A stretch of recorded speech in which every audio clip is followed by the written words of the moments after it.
Are you struggling with customer experience challenges? OP360 has the solution. Say goodbye to long wait times and hello to seamless service. OP360's people-first approach is revolutionizing customer experience. By prioritizing employee satisfaction, OP360 delivers personalized experiences that drive business growth. Their agile solutions adapt quickly to your customers' needs, optimizing service while reducing costs. And here's an exclusive offer for our podcast listeners. Mention Agile when you contact OP360 and receive free agent training on qualified pilot programs, a $20,000 value at no cost to you. Don't miss out on this game-changing opportunity. Contact OP360 and learn how they can transform your CX strategy. OP360 is a better way to outsource. Visit op360.com. That's op360.com today. The Agile brand.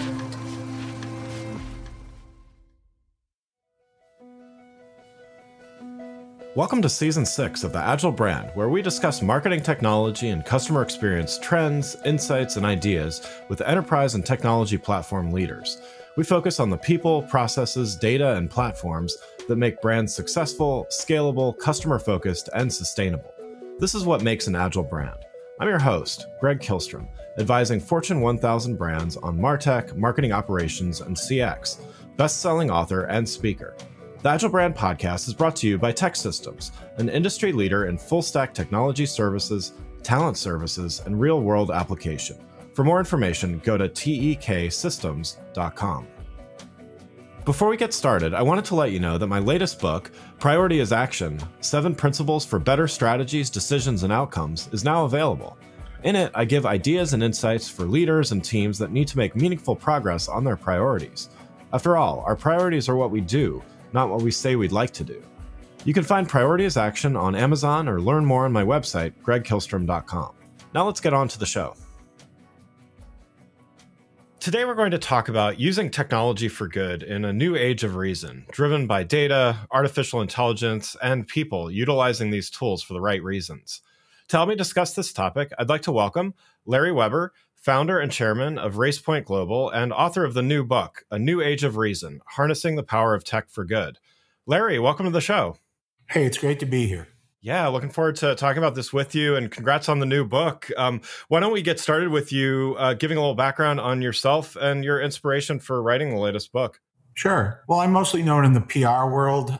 I had originally started my own company, the Weber Group, which grew to be the largest tech PR firm in the world. It was acquired by Interpublic in New York, at which time I bought about 21 companies, which is today Weber Shandwick, which is, I think, the largest PR firm in the world. I've done a lot of things, but I've mostly been focused on watching technology evolve over 40, 45 years. And I've written 7 books now. This is my 7th. The 6 before were mostly about marketing and marketing theory and earned media, owned media, paid media. But I thought I'd do something different this book because I was starting to notice that, like the old age of reason, there was a lot of technology that had matured enough and was crossing to integrate into different vertical markets that I think it offered a huge opportunity to start to address some of society's and the world's biggest problems in a more innovative, positive, optimistic, thoughtful way. So I got sort of inspired, and like most of my books, I let it sort of cook in my head for a while as I walked. I talked to people, colleagues, friends, clients, reread Thomas Paine's Age of Reason, and looked at my journals on some of the technologies I respected most over the last 40-some years, things like voice recognition, HTML, search, and many others. And I sat down and we researched and I wrote the book, and I'm actually really pleased with it. I think it's really good. So that's great. That's great. Well, yeah, we're going to touch on a few of the themes within the book. And, first, as you just said, you were seeing some parallels between current times and the original Age of Reason. Could you elaborate a little bit more on that? What are the parallels that you're seeing, and why do you think it's helpful to think in these terms? Well, one thing that I was seeing was there's a lot of doubt today about technology and its effectiveness, and that Are things like AI going to take people's jobs? And, there's a lot of consternation there. Back in the original Age of Reason, there was a lot of, religious fervor around not believing the scientists, not looking at what the facts were about changing things. And they got together, the scientists, and came up with things like the vaccine and obviously Newton's theory of gravity and many other things that sort of help move society along on a fact basis and on an optimistic basis. So I looked around today and I saw, again, similar conditions, only in a much modern world. And I thought, you know what, there needs to be more technology optimism. I'm not naive. I know there needs to be guardrails and some understanding of keeping technology under control. But I believe that if looked at optimistically and used properly, that technology can solve a lot of issues, from climate, in healthcare, in agriculture, in education, and other places. So those were sort of the alignments. And I also saw, again, for the first time, technology becoming almost a horizontal discipline and less of a vertical orientation. So you had technology and innovation servicing agriculture, healthcare, all the categories that I had just mentioned. Yeah. So that created some excitement for me. Yeah, and to dive in a little more on the horizontal aspect too, and I agree on the optimism. I mean, I think there certainly are some things to keep an eye out for, and that people need to be looking at, but I think it is helpful to take an optimistic look as well, to look at this from a horizontal aspect. Can you elaborate a little bit more on that? I mean, I think there's a lot of power in that, and I think AI is, in particular, something that a lot of people are talking about, but they tend to talk about it in silos, right? Yeah, you'll see in the book. I mean, my whole first chapter, which is sort of, I think, interesting. People go, "Why did you start with John Deere and Company?" And the reason was they had bought an AI company, Blue River Technologies, in Silicon Valley, well over 5-6 years ago. And they're applying AI for a number of reasons to help farmers get better yields on their farms in a sustainable way. And examples would be, picking out weeds, picking out disease in plants, and taking them out without hurting the soil or the healthy plants. There's autonomous tractors and driving using the latest satellite technologies way before even Google or others came up with, autonomous cars. Yeah. Deere had come up with this. So figuring out a way to work, with these technologies to create in a sustainable way better outcomes for farmers, that in hope that they could feed 2 billion more people by 2050 that we're going to have. And another thing is, another example would be a good friend, a physician, Catherine Moore, who started Da Vinci Systems. And this is using, AI to, help create robotic surgeries. And, we have less and less surgeons in the world, especially in third world countries. And to be able to have an adjacency of good surgeons working from a computer base that's, flavored with AI and other technologies to get a result like taking out a gallbladder or fixing eyesight or something like that is another healthcare example that I have in the book. So Yeah. Those are two examples, and there's many more, from taking plastic out of the ocean to using CRISPR and other open AI applications, quantum computing, how to take a whole physics look at computing versus just a mathematical look, and the opportunities that can come from that. So in the middle of the book, I dive deep into those technologies. So AI, from when it really started to appear in 1947, I believe, was Alan Turing's first paper on it, all the way through to today. Quantum, which goes back to the 60s, early 70s, which is the physics base. We look at CRISPR. We look at a lot of those technologies. So, and then I get, plain spoken about it. What are the kinds of things that problems can they solve, and what can they do? So, yeah. Well, and so, for those there's a lot of leaders and aspiring leaders listening to the show out there, and probably in some of the industries that you've mentioned, as well as many others. For those leaders and aspiring leaders out there, how do they balance, I guess, the optimism with the realism, and Yep. and adopt some of these, even if some of the examples that you've mentioned don't apply directly to them, how do they take this and kind of think in this optimistic way? Well, two things to just make it simple. One is there should be at the C-level chief innovation officer or chief technology application officer that is constantly looking for other technologies to partner with, to use, as well as what you build in-house, no matter the category you're in. Every company is a technology company. So, how they manage that and make sure that they're looking at new developments. Also, what I learned in my career in the book is certain technologies evolve over a long period of time. Take voice recognition, for example. The Bakers founded that out of MIT well over 40 years ago. And some of its code is still in Siri and Alexa and other, voice recognition as it gets refined and used in hundreds of applications. The other area corporations should look at, and young CEOs especially, is maybe having a chief ethics officer, or how do you strive to be the moral corporation? I again, don't mean to sound Pollyannish here, but it's how do you make sure you're using technology properly and in the best interest of society?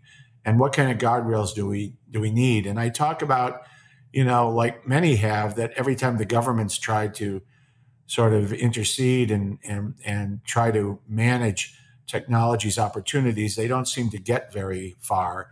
Yeah. And that's why I think corporations need to take that on themselves and build a trust between them and their employees, their customers, their markets, their peers, and set an ethics level and a moral level and a guardrail level that helps apply these technologies in the most thoughtful and safe and ethical way. So those are sort of two areas, but I do dive big into one of the chapters into how you can construct sort of the new C-level. When I started out in business, Greg, it was just a CEO and a CFO, and now it seems that every time there's an issue in business, we slap a C on it. Right. From chief marketing to chief operating to chief, you name it. And, but I think we've never quite gone and explored the more important things that are, how do you build and protect the soul of a company to make sure it's a good company? Because I believe that's part of a behavior that needs to be embraced. Yeah, and to dive a little bit into this, the ethics piece as well. So, definitely agreed that government intervention. I mean, there's been some examples. I think in the EU, like GDPR has kind of charted a nice path and stuff, but many other examples where governments haven't been as successful. And then we've got the platform companies that are kind of self-regulating and sometimes doing a good job, sometimes less than good. And then we've got the brands themselves. So in other words, it's to oversimplify, there's three players here. What do you see the role of the brand in all of, you kind of touched on this, but how much should brand rely on platforms and government, I guess? Well, I think brands have to realize that their brands are only as strong as their relationship and experience with their constituencies. Yeah. So how you make those stronger in every way, including the use of technology, and how you approach the use of technology is important. Also to understand, like you mentioned, the EU, they have at least gotten a little further at respecting technology, and they're more interested in the monopolization of technology, it seems, right, than most others. But the government in the United States seems to be more like, the teacher that wanted to slap you with a ruler on your hands, Right. And, that's really incentive building, Right. So I think, that brands should try to work with governments. I also remember when I was first starting out in my own business and we worked for a lot of startups, they would get funding from all the famous venture capitalists back then, Kleiner Perkins, Greylock, and Charles River, Mayfield, et cetera. But you know what? Always next to them was some division of the American government or the British government saying, "Yeah, we want to invest right alongside you in those platforms." And I don't see that as much anymore. So I think that's where the distrust starts to come in, where there isn't as much deep involvement in trying to create new innovations and use of technology. One important book was in the 1980, which was called Made in America by Michael Dertouzos and the Nobel Prize winner Robert Solow, both from MIT, who basically said, don't worry about, Japan and Germany having a bit of a lead right now, because we understand software. We've invested in it. Governments have invested in it. Brands have invested in it. And America knows how to write software. And, whether we like it or not, software is the thing that has changed everything. Yeah. And so it's important that brands try to build into their relationship with governments and peers and others the idea that together we can create things that can be of societal use and help. Also, I think you can't think in platforms anymore. I think, as I mentioned in the book, we've been through 7 eras of computing. And the 6th era was the social media era, and that still viewed itself as platform creation. So here's my platform, Facebook. You use it how you want to use it, Well, you can't do that anymore. That's that's like the NRA argument that we make guns, that doesn't mean they're bad, Right. But you've got to have some kind of ethical and moral fiber to look at how you're going to use platforms, because in this next era of computing that we're in right now, it's computing and humanity. And we are completely intertwined now. And there's no way to separate computing and humanity anymore. So we've got to live with it, whether you're a brand, government, individual, company, competitor. That's my opinion. Digital marketers, this one's for you. I've got 30 seconds to tell you about Wix Studio, the web platform for agencies and enterprises. So here are a few things you can do in 30 seconds or less when you manage projects on Wix Studio. Work in sync with your team on one canvas, reuse templates, widgets, and sections across sites, create a client kit for seamless handovers, and leverage best-in-class SEO defaults across all your Wix sites. Time's up, but the list keeps going. Step into Wix Studio to see more. Along those lines, you talk about several aspects of society and culture in the book. One of those is climate change. And I know you briefly touched on this already, but wanted to dive a little deeper in there. There's the famous Mark Andreessen quote, software is eating the world. That's applied to business often, but, is the solution to some of these things like climate change that's driving, wildfires, health issues, food insecurity, all of the above and many more.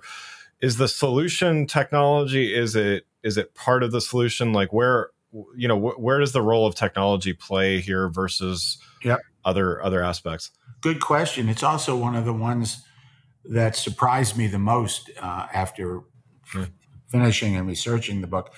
I thought I was going to find what I'm calling the Amazon of climate, where there was a company that was striving to be, sort of the everything by using new technologies to solve climate issues, from, the heat, warming of the planet, to plastic in the ocean, to you name it, rising sea levels.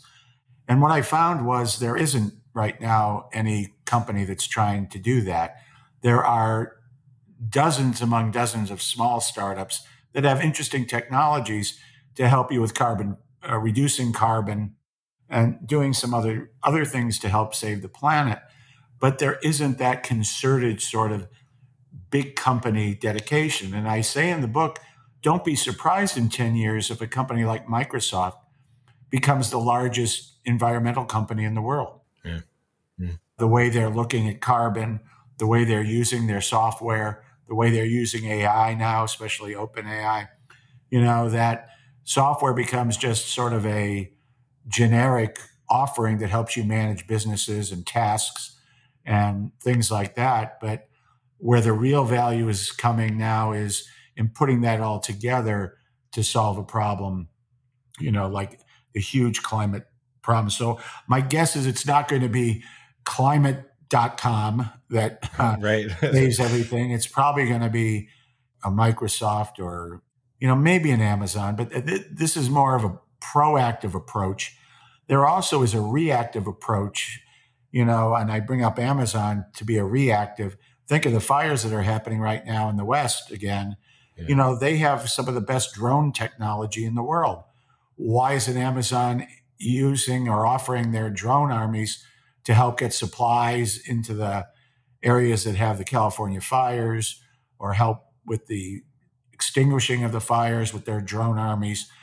So the technology exists. Why aren't we banding together to use it in that kind of way?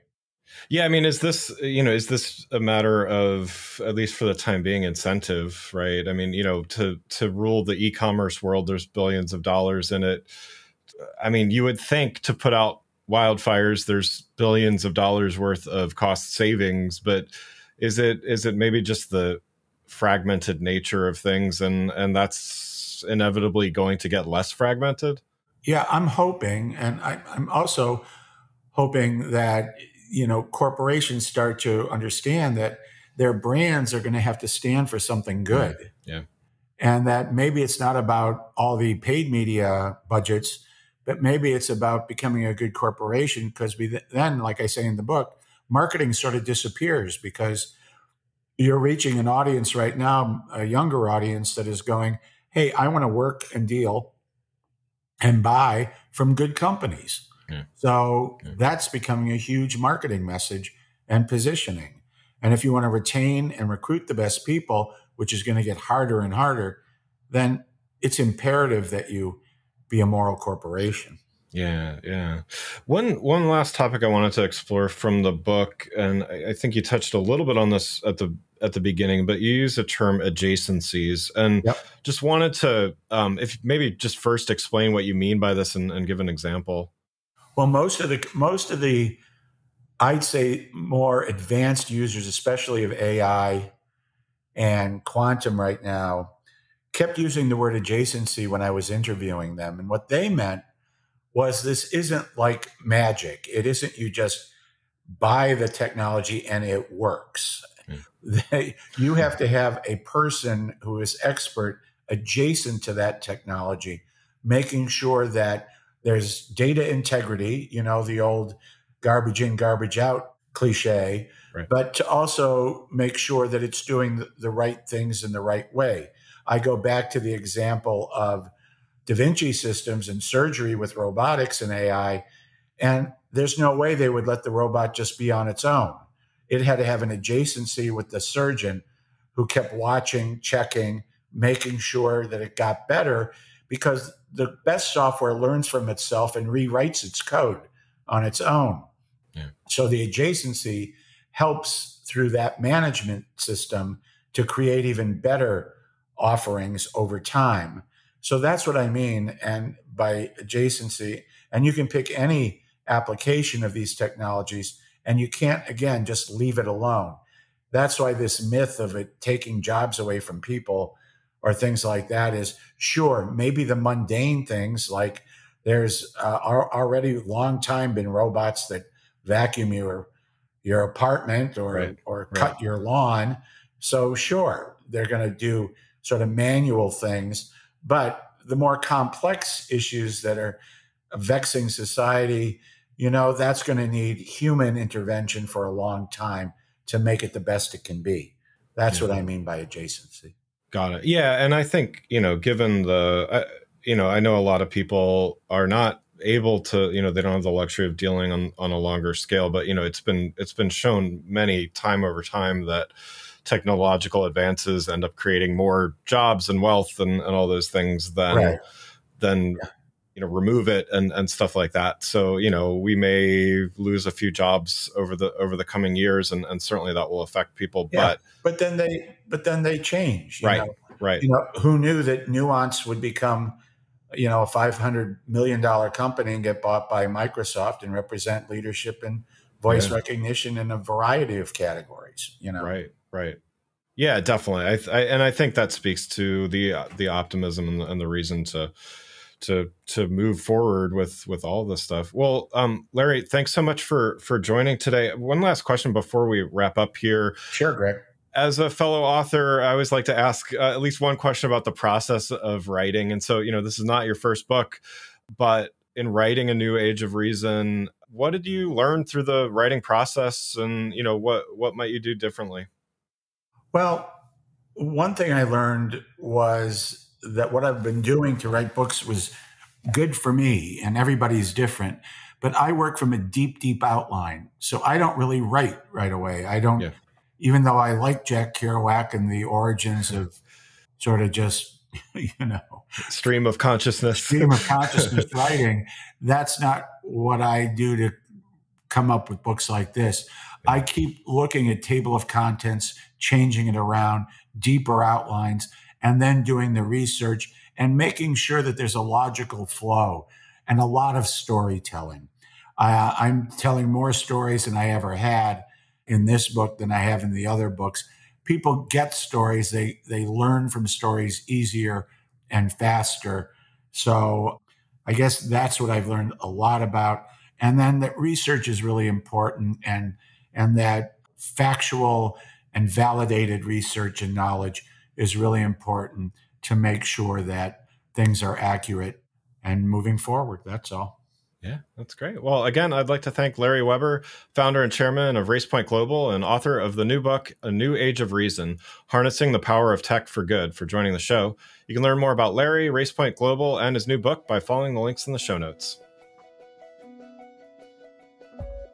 Thanks again for listening to The Agile Brand, brought to you by Tech Systems. If you enjoyed the show, please take a minute to subscribe and leave us a rating so that others can find the show more easily. You can access more episodes of the show at www.gregkihlstrom.com. That's GregKihlstrom.com. While you're there, check out my series of best-selling Agile Brand guides covering a wide variety of marketing technology topics, or you can search for Greg Kihlstrom on Amazon. The Agile Brand is produced by Missing Link, a Latina-owned, strategy-driven, creatively fueled production co-op. From ideation to creation, they craft human connections through intelligent, engaging, and informative content. Until next time, stay agile. The Agile Brand. Hi, I'm Mark Slayton, the host of the Delighted Customers podcast and the creator of the Trusted Guide Roadmap. The number one challenge of any change leader is getting executive buy-in. Without it, CX practices are destined to fail. You know the frustration when you don't have the support that you need. That's why I developed the Trusted Guide Roadmap Masterclass. It's unique because it's live, interpersonal, hands-on, and we give you proven frameworks, tools, calculators, and other resources to empower you to effectively lead change. To learn more, visit empoweredcx.com. Enrollment is now open for this quarter's masterclass starting October 16th. Don't miss your chance to join us.